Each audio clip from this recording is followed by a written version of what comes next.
नमस्कार। देवभूमि के दंगल में आप सभी का स्वागत है। मैं हूं आपके साथ गरिमा वाजपेयी। देवभूमि के दंगल में आगे बढ़ेंगे। उस तरफ देवभूमि के दंगल में आज बात करेंगे निकाय चुनाव में मलिन बस्तियों को लेकर।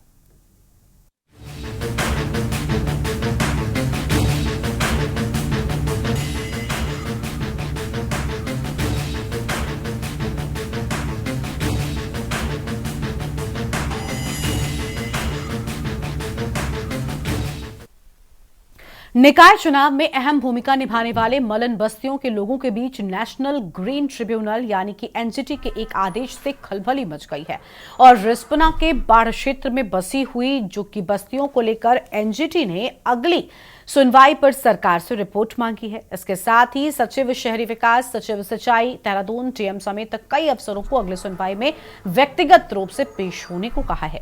सरकार अब इस आदेश का अध्ययन कर रही है। रिस्पना किनारे बाढ़ क्षेत्र में बसी बस्तियों को लेकर निरंजन बागची ने एनजीटी में शिकायत की थी। इसका संज्ञान लेते हुए एनजीटी ने बस्तियां हटाने के आदेश दिए थे। इसके बाद जिलाधिकारी के स्तर से 89 अतिक्रमण चिन्हित करते हुए इनमें से 59 हटाने की रिपोर्ट एनजीटी को भेजी गई। उत्तराखंड प्रदूषण नियंत्रण बोर्ड ने भी बाढ़ क्षेत्र को लेकर ईमेल के माध्यम से जानकारी दी थी कि मामला सरकार के विधि विभाग के पास राय के लिए भेजा गया है, लेकिन इसके बाद बोर्ड ने एनजीटी को कोई जवाब नहीं भेजा। आपको बता दें कि एनजीटी के संज्ञान में राज्य सरकार का मलिन बस्तियों संबंधी अध्यादेश भी आया है। इस पर एनजीटी ने माना कि इस मामले में राज्य नहीं बल्कि केंद्रीय पर्यावरण मंत्रालय का कानून लागू होगा। एनजीटी के न्यायिक सदस्य जस्टिस अरुण कुमार त्यागी और विशेषज्ञ सदस्य डॉक्टर अफरोज अहमद की पीठ ने मुख्य सचिव को निर्देश दिए हैं। वो पर्यावरण संरक्षण अधिनियम 1986 रिस्पना किनारे का अतिक्रमण हटाने के लिए सरकार के सामने प्रस्ताव पेश करे। एनजीटी ने मामले में सचिव शहरी विकास, सचिव सिंचाई, डीएम, नगर आयुक्त देहरादून, एमडीडीए उपाध्यक्ष को व्यक्तिगत रूप से पेश होने का आदेश दिया है। पूरे मामले में 13 फरवरी को अगली सुनवाई होगी। वहीं विपक्षी पार्टियों ने सरकार की नाकामी इसे बताया है। विपक्ष का कहना है कि मलिन बस्तियों को लेकर सरकार गंभीर नहीं है, सरकार के अध्यादेश को एनजीटी नहीं मान रही है और राज्य सरकार एनजीटी को क्या जवाब देगी ये तो वक्त बताएगा। आज इसी पर हम विस्तार से चर्चा करेंगे। खास मेहमान हमारे साथ में जुड़ेंगे, लेकिन उससे पहले कुछ प्रतिक्रियाएं आपको सुनाते हैं। बस्तियों के पुनर्वास, मुआवजे और नियमितीकरण के लिए सरकार गंभीर नहीं है। कांग्रेस पार्टी ये बात लगातार कह रही है, लेकिन सरकार के कान पे जू नहीं रेंग रही है। अभी अध्यादेश का खेल खेल करके मलिन बस्ती के लोगों को गुमराह करने का काम प्रदेश सरकार कर रही थी और एनजीटी के आदेश ने स्पष्ट कर दिया है कि कांग्रेस पार्टी बिल्कुल सही कह रही थी। 16 तारीख को एनजीटी का आदेश आ गया है। उसने राज्य सरकार के अध्यादेश को मानने से स्पष्ट तौर पे इनकार कर दिया है। 13 फरवरी को राज्य सरकार को एनजीटी में जवाब दाखिल करना है। इसलिए स्पष्ट है कि मलिन बस्तियों पे फिर जो है ध्वस्तीकरण की तलवार लटक गई है। कांग्रेस पार्टी पहले से कहती आई है कि 2016 में जो कानून मलिन बस्तियों के नियमितीकरण और उनकी समस्याओं के समाधान के लिए कांग्रेस लेकर के आई थी, सरकार को उस पर आगे बढ़ना चाहिए और मलिन बस्तियों के नियमितीकरण के लिए स्पष्ट तौर पर जो है बिल लाना चाहिए। बारे में यूकेटी का पहले से ही जो हमारा मूल निवास और भू कानून के हिसाब से जो हिसाब चल रहा था, उस हिसाब से हमने ये कहा था, पहले से सरकारों को ये कहा था कि इनको बसाने के लिए कोई फर्म नियम हो। एनजीटी की सलाह पहले दी गई थी, हिसाब से इनको बसाया जाना चाहिए था। अभी आप देख रहे हैं कि ये भी एनजीटी से इसको समन किया जाए और जो अभी ये बोलते हैं कि मुख्यमंत्री प्रधानमंत्री आवास दे रहे हैं, ये कब तक बनेंगे, इनका क्या होगा। और इस बीच निसंदेह एनजीटी ने अपना काम किया, उन्होंने आदेश दिया, लेकिन जहां तक कोर्ट का मामला था, कोर्ट ने इनको ये कहा था कि चलो 3 साल तक रुकवा देते हैं, जिसको अब एनजीटी ने फेल कर दिया। ऐसी स्थिति में उनका सड़क पर आना बहुत ही दुर्भाग्य है। और हम तो जब बस रहे थे तब भी नियम कानून की बात कर रहे थे और अभी भी ये कर रहे हैं कि उनको इस माहौल में उनको सड़कों पर ना आने दिया जाए, इसको रोकना चाहिए। और हाँ, एनजीटी के नियमों का भी ये ध्यान रखें।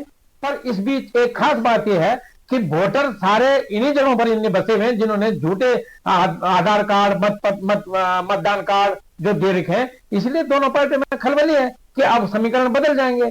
बाकी इनको उन जनता से कोई लेना देना नहीं कि जनता कैसे रहेगी, क्या रहेगी। अगर इलेक्शन नहीं होते तो ये तो पक्का एक जो आदेश होता है उस आदेश पर कार्रवाई करने के लिए तैयार रहते, लेकिन शुरुआती से नियमों के हमेशा इन्होंने अवहेलना की है, जिसका हम विरोध करते हैं। एनजीटी एक स्वतंत्र एजेंसी है और पर्यावरण संरक्षण को लेकर के उनको मलिन बस्तियों को लेकर के वही अगर आदेश सरकार के लिए आया है तो निश्चित रूप से उसका अध्ययन करके जो जनहित में हो उसको आगे बढ़ाया जाएगा। और ये भारतीय जनता पार्टी और हमारी सरकार की का स्पष्ट मत है कि मलिन बस्तियों को किसी भी शर्त में उजड़ने नहीं दिया जाएगा। उनके संरक्षण के लिए भी और पर्यावरण संरक्षण के लिए भी हर स्तर पर, दोनों स्तर पर काम किया जाएगा।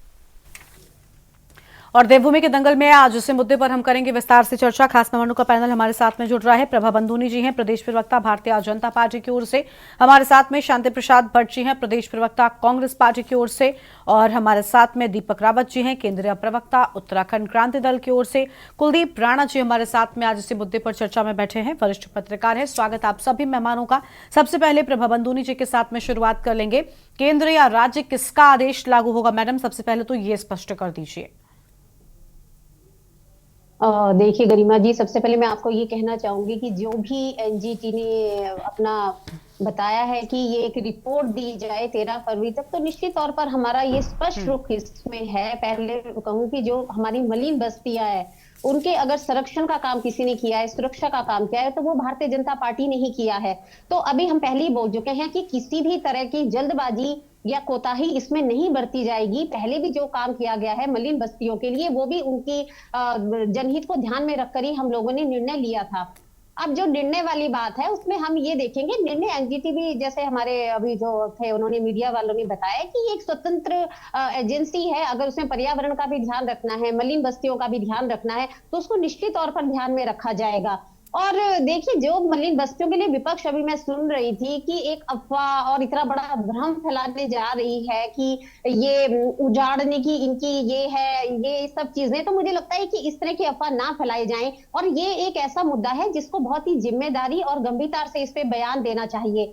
अगर आप चिन्हीकरण की बात करें, वहां की सुरक्षा की बात करें, तो अगर हम जल्दबाजी में अगर नियमितीकरण की, बार बार मैं कहती हूँ, बात करते हैं, तो अगर हम किसी चीज के नियमितीकरण की तरफ भी जाते हैं तो क्या हम ऐसी जगह का नियमितीकरण करते हैं जहां कभी भी आपदा आ सकती है। आप देख लीजिए कि वो नदी है, अभी तक उस नदी की चौड़ाई हमें नहीं पता है। अगर आपदा में बहुत तेज बारिश हो जाती है तो जितनी चौड़ी नदी है उससे सारा बहाव उसका बस्तियों की तरफ चला जाएगा। तो आज उनको अगर नियमितीकरण करके, जो ये कांग्रेस झूठा प्रचार कर रही है, और कल को कोई आपदा आ जाएगी, उनके जो घर है वो उजड़ जाएंगे, तो उसकी जिम्मेदारी कौन लेगा? उस गंभीरता की तरफ इनका ध्यान क्यों नहीं है? क्यों? क्योंकि इनका ध्यान केवल वोट बैंक की तरफ है कि हम झूठी राजनीति करेंगे, लोगों को गुमराह करेंगे कि आपके जो घर है इसको उजाड़ रही है भाजपा। भाजपा का ऐसा कोई मंशा नहीं है। भाजपा बल्कि अगर उनको बसाने का भी काम करेगी तो वो भारतीय जनता पार्टी ही करेगी। उसका कारण है, उनको बसाने के लिए 3 बार अध्यादेश भी इसीलिए लेके आए। क्यों लेकर आए है? अगर ऐसी कोई मंशा होती, जब तक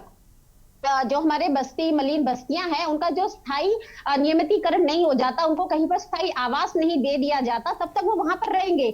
उसी के साथ में एक चीज आपको और बताना चाहूंगी कि आजकल हमारे पास बहुत सारी टेक्निक्स आ गई हैं। उनमें से एक जो वहां पे सर्वे किया जा रहा है नदियों का, हाइड्रोलॉजिकल सर्वे के माध्यम से ये पता लगाया जा रहा है कि जो नदियां, कई नदियां ऐसी है बहुत छोटी हो गई है, नैरो हो गई है, उनकी जो चौड़ाई है वो कम हो गई है। तो हमें लगता है कई लोगों ने उसके किनारे किनारे घर बस्तियां बना ली गई हैं, लेकिन उनको लगता है कि ये सूख गई है। लेकिन हमें पता है अगर आपदा आ गई, तेज बाढ़ आ गई, तो उस बहाव के साथ वो सारी की सारी बह जाएंगी। तो ये जो कांग्रेस झूठा प्रचार कर रही है कि इनको तुरंत नियमित कर दिया जाए, तो उनकी सुरक्षा की जिम्मेदारी कौन लेगा? तो मैं ये कहती हूँ कि इतना गैर जिम्मेदाराना बयान देना ये बिल्कुल भी उचित नहीं है।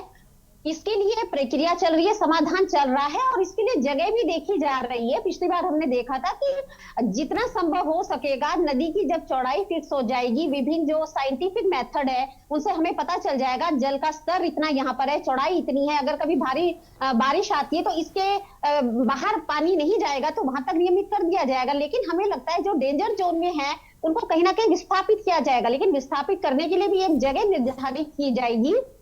जब हमें लगेगा सुरक्षा के पूरे मानक हो गए हैं तभी उनको नियमित किया जाएगा। लेकिन सुरक्षा को उनके दांव में लगाकर और बार बार ये जो कांग्रेस कह रही है कि नियमित किया जाए, तो मैं ये कहती हूँ इनके बयान में गंभीरता कहाँ है? उनकी सुरक्षा की जिम्मेदारी कौन लेगा? तो ये अनगढ़ से बयान दे देना, कुछ भी बोल देना, सिर्फ वोट बैंक की राजनीति ये लोग कर रहे हैं, क्योंकि इनको मलिन चलिए अब उन्हीं से जवाब ले लेते हैं। अब कोई इनको लेना देना नहीं है, केवल ये अपनी वोट बैंक की राजनीति कर रहे हैं। ठीक है, भारतीय जनता पार्टी गंभीर रूप से इस मुद्दे को ले रही है और आगे भी आप देखना गरिमा जी, जब भी निश्चय आएगा उनके लिए घर भी दिया जाएगा, उनको नियमित अधिकार भी दिया जाएगा और मालिकाना हक भी अगर कोई देगी, लेकिन भारतीय जनता पार्टी उनकी सुरक्षा के साथ देगी। ऐसे नहीं है कि वोट बैंक के लिए। ठीक है, हम जवाब ले लेते हैं अब उनसे। आपकी आवाज भी अभी ठीक नहीं तरीके से नहीं आ रही है। हमारे साथ में कांग्रेस पार्टी के प्रवक्ता, ठीक है मैडम, हो गया प्रभा जी। शांति प्रसाद भट्ट जी का रुख करेंगे, प्रदेश प्रवक्ता कांग्रेस पार्टी की ओर से। मंशा साफ नहीं है, बीजेपी का कहना है। मलिन बस्तियों पर जो आंच एनजीटी की ओर से आ रही है, क्या इसमें सरकार का कोई आपको लग रहा है हाथ है? गरिमा जी, भारतीय जनता पार्टी की प्रवक्ता मेरी बहन अभी तक भाजपा के कसीदे पढ़ रही थी। मैं याद दिला दूं अपनी बहन को कि 10 साल से तो आपकी मोदी सरकार है, 8 साल से आपकी प्रदेश में सरकार है, नगर निगम में आपकी सरकार थी, पंचायतों में आपकी सरकार थी, 4-4 इंजन आपके पास थे, फिर क्यों नहीं ये सब काम हुआ? और आप तो बुलडोजर की पार्टी के नाम से जाने जाते हो, आप तो प्रसिद्ध ही इसलिए हो, आपका चाल चरित्र और चेहरा सबने देखा है। तो अब ऐन चुनाव से पहले इस तरह का ये सब प्रपंच क्यों रचा जा रहा है? ये मलिन बस्ती के लोग सब समझते हैं। और केवल देहरादून की जो 162 मलिन बस्तियां वही नहीं, बल्कि प्रदेश भर की 582 मलिन बस्ती के लोग आपकी इन सब बातों को समझते हैं कि आपका चाल क्या है, आपका चेहरा क्या है, आपका चरित्र क्या है, आप कैसे लोगों के बीच काम करते हो। आप ही तो हो ना जो यहाँ डोजर चलवाते थे, आप ही की तो सरकार है ना, आप ही की तो पार्टी ना जो समय समय पर इन पर सवाल करती है। हम तो 2016 में ही मलिन बस्ती के नियमितीकरण के लिए बिल लेकर आए थे, फिर 2017 में इसको किसने खत्म किया? क्यों इसको आगे नहीं बढ़ाया? केंद्र में तो आपकी सरकार है और माननीय प्रधानमंत्री जी ने तो मलिन बस्ती की जो एक नदी है उस पर पूरा एक जो आपका एक एपिसोड होता है हर संडे को, उस पर एक एपिसोड किया था। आपने तो माननीय प्रधानमंत्री जी की बात को भी नहीं रखा। अब तक तो ये सब काम हो जाने चाहिए थे। ये किसको करने थे काम? ये प्रतिपक्ष को नहीं करने थे मेरी बहन, ये आप ही की सरकार को करने थे, आपको ही करने थे, जो आपने नहीं किया। अब ऐन चुनाव के वक्त आप कोई रोना धोना नहीं चलेगा। अब तो मलिन बस्ती के लोग समझ चुके हैं कि आपको वोट नहीं देना है, क्योंकि आप डोजर की पार्टी है।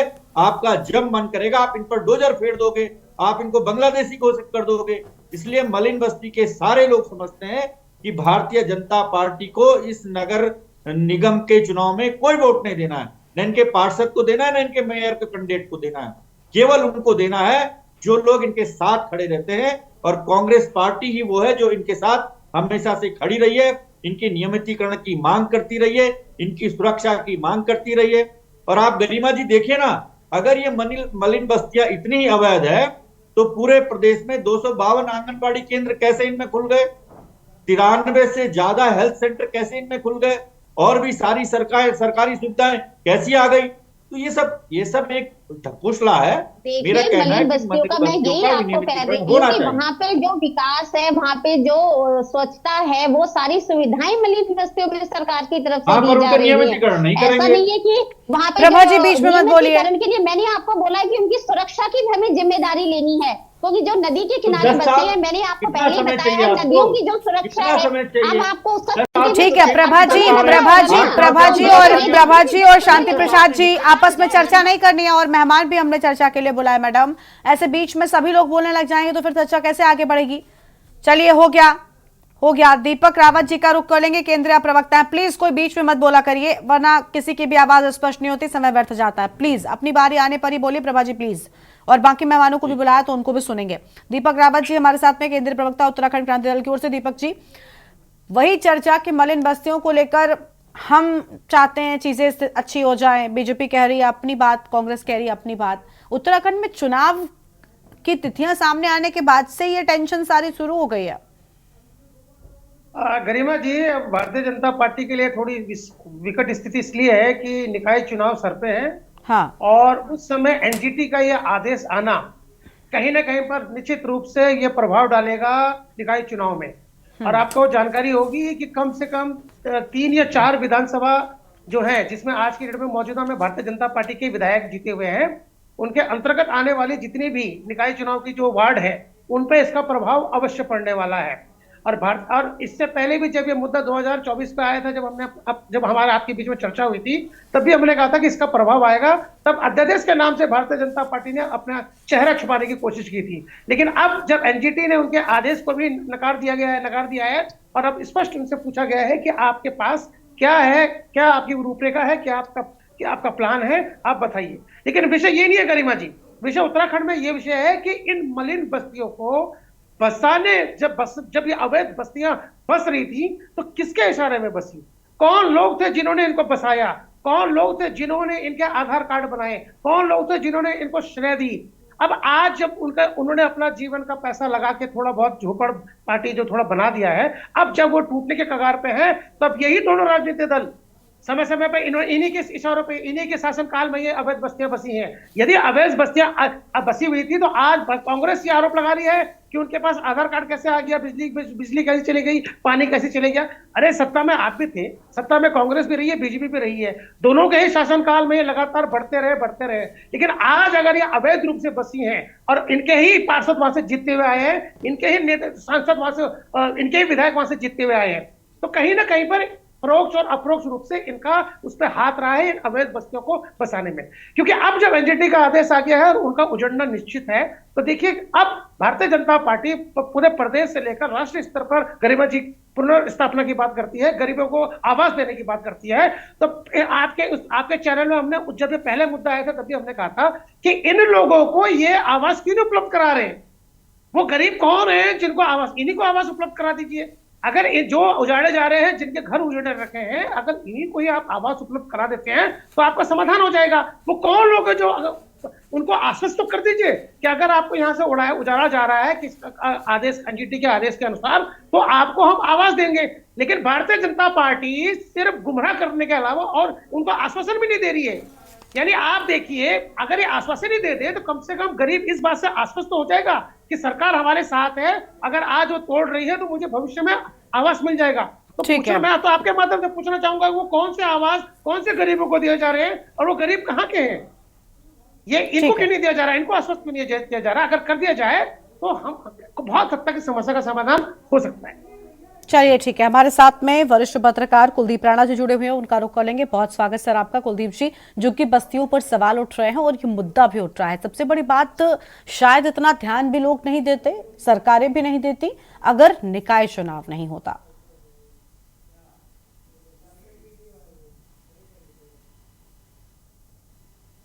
कुलदीप जी। जी गरिमा जी। हाँ बिल्कुल, ये बात बिल्कुल ठीक कही आपने कि इस समय जो ये एनजीटी का आदेश आया है, इसको दोनों राजनीतिक दल उत्तराखंड के, खासकर भाजपा और कांग्रेस, मैं दोनों राजनीतिक दल इसलिए कह रहा हूं क्योंकि ये बड़े राजनीतिक दल हैं, इनकी ज्यादातर समय सत्ता रही है, ठीक है ना। तो ये और इस मुद्दे को कैश करने में, कि कैसे इस मुद्दे को कैश किया जाए, ठीक है, कैसे इससे निकाय चुनाव में लाभ अर्जित किया जाए, उसमें जुटे हुए हैं। कारण क्या है कि इन दोनों राजनीतिक दलों ने अपनी अपनी सरकारों के दौरान, इन्हीं दोनों राजनीतिक दलों के विधायकों ने अपने अपने क्षेत्रों में नदियों के किनारे ये अवैध अतिक्रमण कराए हैं। इसमें कोई दो राय नहीं है, समय समय पर रिपोर्ट होती रही, किसकी सरकार में कितना अतिक्रमण बढ़ा है, इसकी रिपोर्ट भी शासन के पास है, ठीक। और जब 2000, क्योंकि इसकी शुरुआत 2016 से हुई, जब हरीश रावत की सरकार, हरीश रावत इस समय प्रदेश में मुख्यमंत्री थे, ठीक है, और उन्होंने इसमें जो अवैध बस्तियां, ठीक है कुलदीप जी, आपको माफी के साथ यहाँ पर रोक रहे हैं, आपकी बात को हम पूरा विस्तार से सुनेंगे। सबसे पहले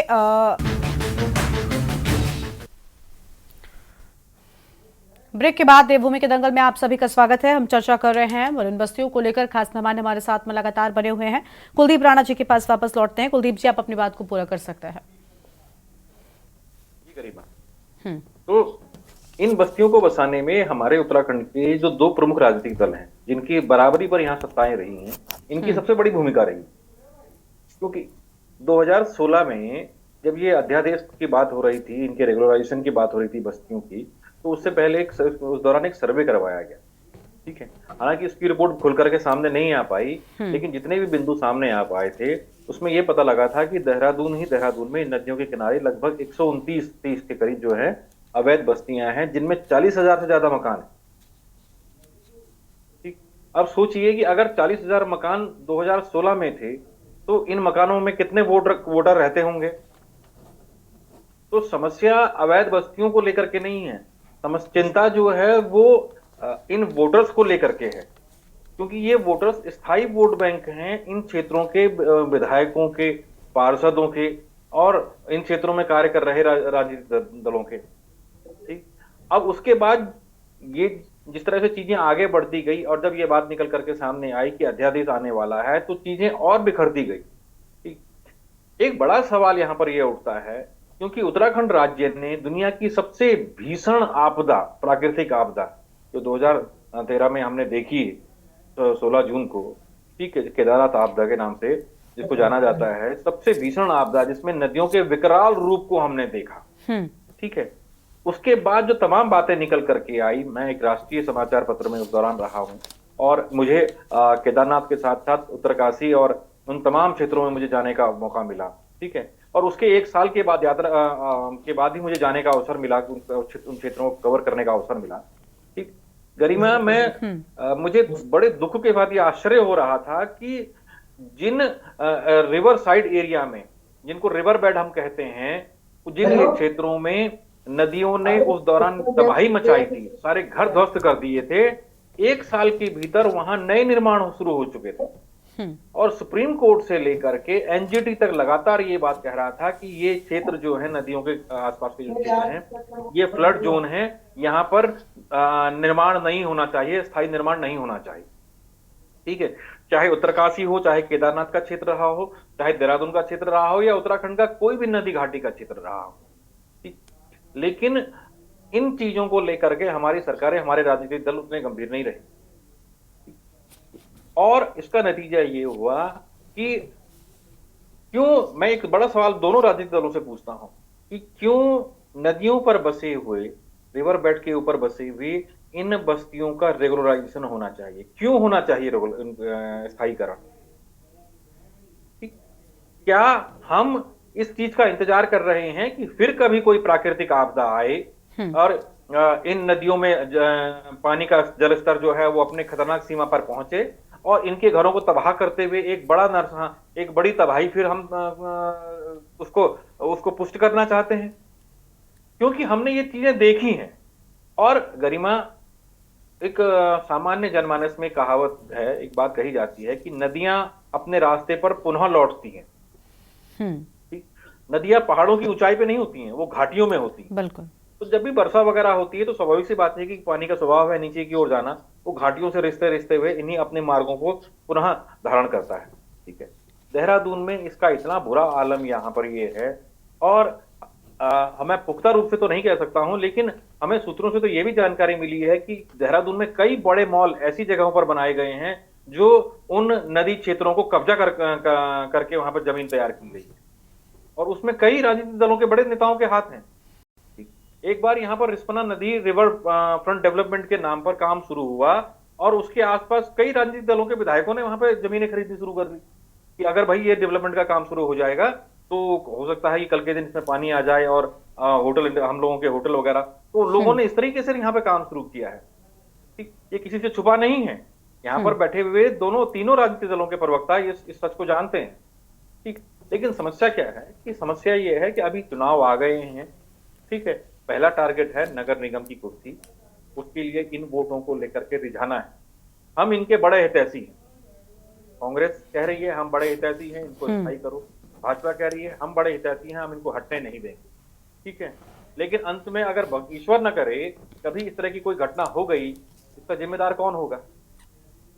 तमाम भारत सरकार की तमाम बड़ी योजनाएं, और भारत सरकार की क्यों, राज्य सरकार क्या इतनी सक्षम नहीं है कि क्या वो आवास योजना बना करके इन जो EWS श्रेणी से नीचे के लोग हैं, जो इस तरह से बसे हुए लोग हैं, भारत के नागरिक हैं, इनका चिन्हीकरण करे और इनको स्थायी निवास प्रदान करे, इनको स्थायी आवास प्रदान करे कहीं पर जाकर के। ठीक है, लेकिन वो नहीं, क्योंकि देखिए मैंने कई समय से ये देखा है कि राजनीति में मुद्दों को जिंदा रखना बेहद आवश्यक है।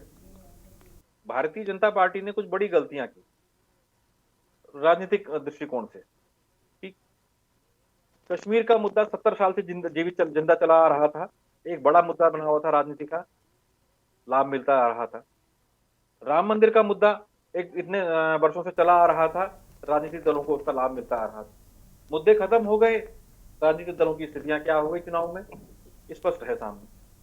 ठीक, तो ये मुद्दे, इनका कुछ राजनीति में मुद्दों का हल नहीं निकाला जाता, उन मुद्दों को संवार करके रखा जाता है ताकि उचित समय आने पर उनका लाभ उठाया जाए। अब यही चीज हम अपने उत्तराखंड में जो अवैध बस्तियां बची हैं इनको लेकर के देख रहे हैं। दोनों राजनीतिक दलों की अपनी अपनी राय हैं। ठीक है, नुकसान जो है वो शहर का हो रहा है, प्राकृतिक प्रकृति का हो रहा है, और सबसे बड़ी चीज हम मतलब मैं तो आज भी कह रहा हूँ क्योंकि मैंने वो घटना देखी है। ठीक, ईश्वर ना करे कभी, क्योंकि और सबने देखी, हम सबने देखी थी कि कैसी तस्वीरें, बिल्कुल कैसी तस्वीरें निकलकर फिर सामने आती हैं, क्या हश्र होता है, और झेलते फिर स्थानीय लोग हैं, और वो लोग हैं, लोग अपने फायदे के लिए उस ओर ध्यान ही नहीं देते। प्रभा जी का रुख करेंगे। प्रभा जी, आप कुछ कह भी रही थी। गरिमा जी, मैं यही बात करी थी अभी। मुझे लगता है जो कुलदीप राणा जी ने बात की है वो काफी हद तक हम उस बात से सहमत है कि ये जो कांग्रेस बार बार झंडे उठा उठा के कह रही है, हम 2016 से कह रहे हैं कि इनको नियमित किया जाए। भारतीय जनता पार्टी ने हमेशा मलिन बस्तियों में रहने वाले लोगों का साथ दिया, और हम कह रहे हैं कि हम उनको नियमित करेंगे, लेकिन हमारे जहन में उनकी सुरक्षा भी है। हम इस सुरक्षा की जिम्मेदारी के साथ उनको नियमित करेंगे। आज जल्दबाजी में केवल वोट बैंक की राजनीति करना जो कि कांग्रेस कर रही है वो उचित नहीं है। किसी की जान से खिलवाड़ कर देना, वहां पे जो लोग रह रहे हैं वो रह रहे हैं, अभी जहां पर भी वो लोग अभी रह रहे उसका भी चौड़ीकरण जो नदी है उसको देखा जा रहा है। क्योंकि इससे पहले मैंने आपको यही बात कह दी थी कि अगर कभी कोई आपदा आ गई, आप नियमित कर दोगे, और उसके बाद अगर कोई घटना घटित हो गई तो कोई भी काम करने से पहले उसकी जिम्मेदारी लेना बहुत आवश्यक है। तो इसी पे मैं जोर दे रही थी कि हमारी पार्टी इस विषय के साथ आगे बढ़ रही है, और जब इनको नियमित किया जाएगा उसके बाद भी उसको चिन्हित किया जाएगा कि जो घर 2016 से पहले भी कई घर वहां पे चिन्हित हो चुके हैं कि इनको आवास दिया जाएगा, उसके बाद भी उन्होंने कहा है कि इन पे कोई आंच नहीं आएगी, तो वो उस दायरे में नहीं आते हैं कि जहां पर की खतरा है इस टाइप का कि जो आपदा आएगी, तो उनके लिए भी अलग से योजना बनाई जा रही है। दूसरा, हमारी सरकार ने ये कहा है कि इनके लिए जितने घर चिन्हित हो गए हैं या जो जो उस हम कह सकते हैं कि डेंजर जोन में है, उनके लिए भूमि का भी एक देखा जा रहा है कि कहां पे वो भूमि ली जाएगी जहां पे इनके लिए घर बनाए जाएंगे। ठीक है प्रभा जी, आपको रोक रहे हैं, माफी के साथ में आपकी बात को हम पूरा सुनेंगे, लेकिन उससे पहले अपनी चर्चा का रुख कर लेते हैं। प्रभा जी के पास चलते हैं। प्रभा जी, अपनी बात को आप पूरा कर सकती हैं। यही कहना चाह रही थी कि जो ये कांग्रेस पार्टी है ये श्रेय लेना चाहती है किसी की जीवन से खिलवाड़ करके कि हमें वोट बैंक भी मिलेगा, और ये जल्दबाजी में कुछ भी बोल दिया जाए, किसी भी टाइप का गैर जिम्मेदाराना बयान दे देना चाहिए, वो भारतीय जनता पार्टी की परिपाटी नहीं है। हम निश्चित तौर पर अगर मलिन बस्तियों को नियमित करना हो, उनके लिए आवास की सुविधा देनी हो, वो भारतीय जनता पार्टी ही करेगी, और ये आप देखना। लेकिन इसके साथ अगर वहां पर आंगनबाड़ी केंद्र है, स्वच्छ जल वहां पर है, बिजली है, पानी है, तो इसमें ये तो सरकार का मैं कहूंगी हमारा कर्तव्य है। वहां के जो लोग हैं क्या उनको स्वच्छ पानी का अधिकार नहीं है? क्या उनको शिक्षा का अधिकार नहीं है? वहां पे जो छोटे बच्चे रहते हैं, तो ये तो हमारी प्राथमिकता है। वो तो हर जो वहां पे नागरिक है उसकी सुरक्षा का ध्यान रखना, उसकी जरूरतों को पूरा करना वो सरकार की जिम्मेदारी है, और वो हमारी सरकार उसे जरूर पूरा करेगी। तो मैं ये वहां के मलिन बस्तियों के लोगों को भी सरकार की तरफ से भी आश्वस्त करना चाहूंगी कि उनको किसी भी तरह की भ्रम में आने की जरूरत नहीं है, और भारतीय जनता पार्टी इसमें अपना स्पष्ट रुख रखेगी। जो भी रिपोर्ट आई है उसका भी अध्ययन किया जा रहा है, और जब इसका अध्ययन करके आगे इस बात को रखा जाएगा तो उसको पुरजोर तरीके से रखा जाएगा। तो उनको किसी तरह की घबराने की जरूरत नहीं है, क्योंकि मलिन बस्तियों के लिए हमारी सरकार बहुत संवेदनशील है, गंभीर है, और नियमित करके उनको आवास भी दिया जाएगा तो वो भारतीय जनता पार्टी की सरकार के द्वारा ही दिया जाएगा। और जब तक वो वहां पर है तब तक उनकी हर सुख सुविधा का ध्यान रखना ये हमारा कर्तव्य भी है, और ये हमारी एक जिम्मेदारी भी है, क्योंकि यहाँ पे हमारी सरकार है इस वजह से। ठीक है, ठीक है। कांग्रेस पार्टी के शांति प्रसाद भट्ट जी हमारे साथ में। शांति प्रसाद जी, बाढ़ क्षेत्रों में अगर मलिन बस्तियां होंगी तो सुरक्षा को लेकर अभी प्रभा जी ने जो सवाल उठाया ये ठीक बात है। वैसे मैं बाकी चीजों पर समर्थन नहीं दे रही, लेकिन सुरक्षा की भी तो जिम्मेदारी होती है ना। सिर्फ उनके हित में थोड़ी देर की सुविधाओं को मुहैया कराना और एक लॉन्ग टर्म डिसीजन, अंतर है दोनों में क्या? गरिमा जी, सुरक्षा का जो इश्यूज है उस पर कभी किसी ने ये नहीं कहा कि इसको ध्यान में नहीं रखा जाना चाहिए। हम तो लगातार कह रहे हैं ना कि इसको ध्यान में रखकर करिए ना आप नियमितीकरण। और मेरे को तो गरिमा जी जो शब्द है ना मलिन बस्ती, मुझे तो ये शब्द ही ठीक नहीं लगता। अगर आप सच कहें तो मैं मलिन बस्ती शब्द को ही हटाना चाहूंगा। और जिस दिन इस प्रदेश में मेरी सरकार होगी, मैं तो विनम्र निवेदन करूंगा कि इस शब्द को हटा दीजिए। हमारे देश में जो हमारा संविधान है, जो हमारी आत्मा है, उसमें हमारे नागरिकों को संवैधानिक अधिकार प्राप्त है। उसी में एक अधिकार है आर्टिकल 21 का, जीने का अधिकार। तो हमारे देश के नागरिकों को जीने का अधिकार, बसने का अधिकार ये है, ये विधि सम्मत अधिकार है। इसमें सुरक्षा का एक पहलू है, उससे कोई मना नहीं कर रहा है, और सुरक्षा सर्वोपरि होनी चाहिए, ये भी हम कह रहे हैं। लेकिन हमारा यही तो सवाल है कि 10 साल से तो मोदी सरकार इस प्रदेश में है, 8 साल से भारतीय जनता पार्टी की सरकार इस प्रदेश में है, नगर निगम में इनकी सरकार है, तमाम पंचायतों में इनकी सरकार है। आपको 4-4 इंजन जनता ने दे दिए, तो किसने मना किया आपको ये सब करने न करने के लिए? और मेरी बहन प्रभा जी जिन जिन बातों को गिना रही है वो अच्छी बात है, वो हमने किए या आपने किए, वो तो हमने अपने नागरिकों के लिए किए ना, वो उनके फंडामेंटल राइट्स हैं। उसको कैसे कोई मना कर सकता है? कैसे कोई पानी देने के लिए मना कर सकता है? कैसे कोई दवा देने के लिए मना कर सकता है? कैसे कोई शिक्षा के लिए मना कर सकता है? ये सही बात है। लेकिन जिन सरकारों को ये काम करना चाहिए था, लगातार जो मैंने फहरिस्त आपको गिनाई है, भारतीय जनता पार्टी की सरकार, इनकी नगर निगम की सरकार नाकाम रही है। और यही बात इन्होंने पिछले नगर निगम के चुनाव में कही थी, जो मेरी बहन अभी कर रही है। तो और कितने चुनाव इनको चाहिए इस तरह से? तो हम इनसे आग्रह कर रहे हैं, सरकार इनकी है, केंद्र में है, चाहे वो पर्यावरण मंत्रालय है या अन्य कोई मंत्रालय है, शहरी विकास मंत्रालय है, करना तो इनको था। अगर इनको करना था और हम कहीं रोड़ा अटका रहे थे तो ये जनता के पास जाते, कहते कि कांग्रेस के लोग हमें करने ही नहीं दे रहे। लेकिन इनको तो जैसे ही मौका मिलता है ये तो बुलडोजर लेके खड़े हो जाते हैं। यही तो दिक्कत है। हम यही सवाल कर रहे हैं, उत्तर प्रदेश हो, उत्तराखंड हो या अन्य राज्य हो, इनको तो जाना ही बुलडोजर की सरकार से जाना जाता है। इनका तो जब मन करता है नागरिकों पर बुलडोजर चला देते हैं, उनके घरों पर। तो ये गलत बात है। हम भारत के लोग हैं, हमारे ही नागरिक है, उनके रहने की व्यवस्था हम ही को करनी है। और गरिमा जी सच पूछिए तो जिस दिन भी मेरी सरकार होगी, मैं तो इस पूरी बस्ती का नाम गांधी ग्राम रख दूंगा या गांधी शहर रख दूंगा। चलिए, उसके लिए थोड़ा सा आप पहले जनता का विश्वास जीतिए, मुझे लगता है उसके बाद फिर ही ये संभव हो सकेगा। ये अच्छी बात है कि हम अपने नागरिकों को अच्छी सुविधाएं दें, उनको अच्छा घर दें, उनकी सुरक्षा की हिफाजत जहां खतरनाक जोन है। बिल्कुल, मुझे समझ नहीं आता, जब मकसद दोनों पार्टियों, दोनों दलों का यही होता है सभी को अच्छी सुविधाएं देना, तो फिर झगड़ा किस बात पर होता है? ये बड़ी विकट स्थिति हो जाती है। चलिए, दीपक जी कुछ कह रहे हैं, उनको सुन लेते हैं। दीपक जी एक मिनट के लिए गरिमा जी, मैं ठीक है, कंप्लीट कर लीजिए। आदरणीय हरीश रावत जी के हम आभारी हैं कि उन्होंने 2016 में इसकी पहल की, लेकिन 2016 के लास्ट उन्होंने में पहल नहीं करी, हमारी उन्होंने सरकार वोट के बैंक साथ की राजनीति करी, अवैध तरीके से लोगों हमारी को सरकार को फंसाने का गिराने काम का करा। काम ठीक है, ठीक है, प्रभा जी आप सुन लीजिए। तो मुझे लगता है आज ये विकट स्थिति हमारे सामने पैदा ना होती। पहले ही उनको अधिकार देने चाहिए थे। आपने उनको आवाज क्यों नहीं दी? आपने अवैध तरीके से क्यों लोगों को बसाया 2016 में? ठीक है, ठीक है, ठीक है, प्रभा जी, अरे प्रभा जी शांत हो जाइए।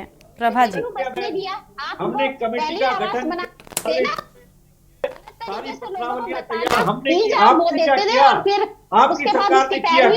चलिए आपस में बहस नहीं करनी। अभी दीपक जी को सुन लेते, थोड़ा सा सुन लेते। दीपक जी को बहुत कम वक्त है। दीपक जी जल्दी से आप, दीपक जी बोलिए आप।